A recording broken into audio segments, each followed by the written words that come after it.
Meredith, could you tell us why you're in Albany today?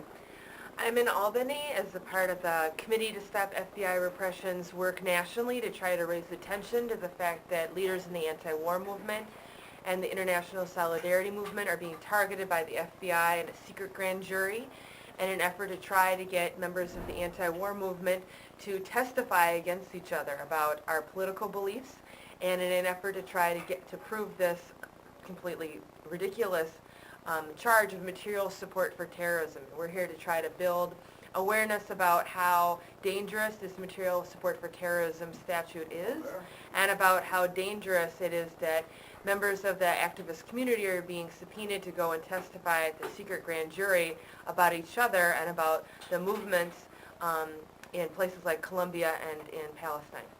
And how are you personally involved in this? On September 24th, 8 FBI agents and a Minneapolis police officer showed up at my home, where I was at home by myself at 7 in the morning, and my 18-month-old daughter, who was asleep in her crib. And they came and took went through everything in my house and took everything related to politics, which is a lot of stuff. I've been politically active since 1994. And they took a lot of papers. They took 2 computers. They took both my hard drives, including the hard drive that was a duplicate of the other hard drive.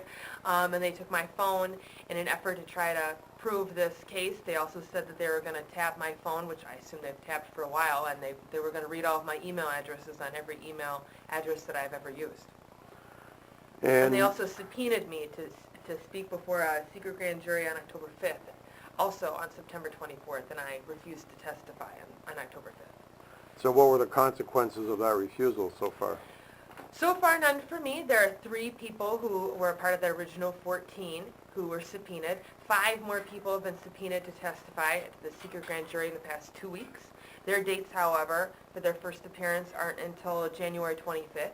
Out of the original 14 of us, who all individually decided that we were not going to cooperate and legitimize this, which we think is a McCarthy-esque type witch hunt against the anti-war movement, out of that original 14, 3 people, Ann Pham, Sarah Martin, and Tracy Malm, who were all Twin Cities-based anti-war activists, they have all refused to testify and have now their subpoenas have been reactivated. And so our expectation is that sometime in January, they will be told that they have to testify, and if they don't testify, that they will be sent to jail, and that could be for 6 months, that could be for a year. I mean, it could be for the rest of the duration of the secret grand jury, in an effort to try to compel people to testify.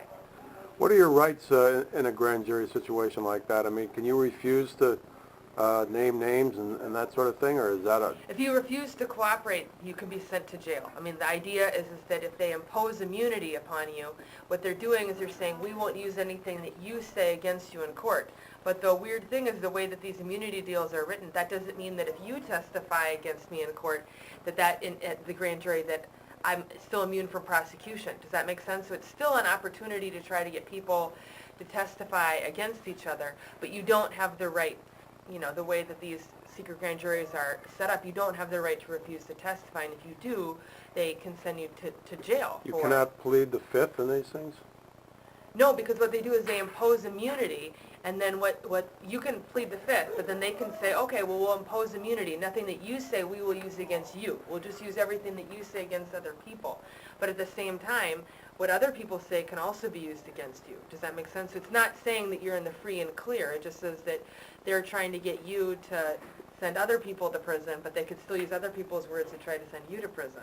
So they're trying to pit people off against each other in the movement, and they've said in these subpoenas they want us to testify what people's ideas are in the movement here in this country, and they want us to testify about what our political relationships are like with each other. And that should all be protected. First Amendment, political association, that should all be protected activity, and it's not, because of the way that we're being gone after. And they also said in these subpoenas they want to interview us and interrogate us about what people said to us in places like Palestine and Colombia. Well, in Palestine and Colombia, you are labeled a terrorist by the Israeli government, by the Colombian government, from the sheer nature of the fact that you dared to try to do any type of organizing. Like, Colombia is single-handedly the most dangerous place in the world to be a trade unionist. You run the risk of being murdered for just asking for a union contract. So me naming names, talking about what people think in a place like Colombia, that's like asking me to write up a hit list. I'm not interested in, I've never killed anyone. I have no blood on my hands. The blood is on the hands of the U.S. government, on the Israeli government, on the Colombian government. I'm not interested in helping kill people. And so there's no way that I can testify at a grand jury about what people's political ideas are in places as dangerous as Colombia and Palestine. And to wrap it up here, what are you looking for in terms of support from the broader public in the anti-war movement? We'd love it if people could check out our website, which is stopfbi.net. And on stopfbi.net, you can find the information for how to call Eric Holder, who's the Attorney General for the United States government, and to call Barack Obama, as well as Patrick Fitzgerald, the prosecutor in this case. At the end of the day, these men are politicians, and they will make their decision in a political fashion about the degree to which, for how wide this investigation is going to go. Already 19 people, have been subpoenaed, but even more people than that have been interviewed at their workplaces and their homes about their political beliefs and about our political beliefs. And so this investigation is expanding, and so we need to send a message that this has gone far enough, this has gone too far, and they're going to make this decision in a political way. And so we need to send a message to politicians that they can understand, which is that we need to send political pressure. And then also there's a petition at stopfbi.net that people can sign, and we'll send that message to a whole variety of people in the U.S. government, including all the important legislative leaders on the appropriate congressional committees. And people could also donate to our legal defense on the website. All right, thank you very much.